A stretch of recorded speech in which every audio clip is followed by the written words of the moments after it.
భోజనం చేసిన వెంటనే ఈ పనులు మీరు చేస్తున్నారా? అయితే మీకు ఈ హెల్త్ ప్రాబ్లమ్స్ వచ్చే అవకాశం ఉంది. నా పేరు డాక్టర్ సూర్యకిరణ్ సలాది. భోజనం చేసిన వెంటనే పడుకోవడం అనేది చేస్తున్నారా? చేస్తే గనక మీకు డైజెషన్ ప్రాబ్లం వచ్చే అవకాశం ఉంటుంది. దీనివల్ల GERD డెవలప్ అయ్యే అవకాశం ఉంటుంది అన్నమాట. ఎవరైతే భోజనం చేసినా ఎటువంటి ఫుడ్ తీసుకున్నా కనీసం 2 hours పడుకోవడం అనేది చేయకూడదు. చేయటం వల్ల మనకి గ్యాస్ట్రిక్ రిలేటెడ్ ప్రాబ్లమ్స్ వచ్చే అవకాశం ఉంది.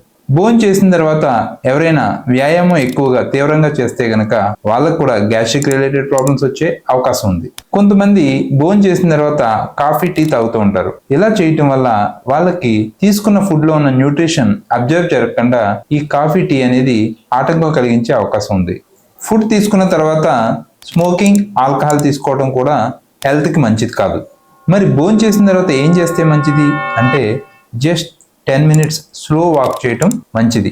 అదేవిధంగా భోజనం ఎంత ముఖ్యమో భోజనం తర్వాత అలవాట్లు కూడా ఆరోగ్యానికి అంతే ముఖ్యం. Thank you very much.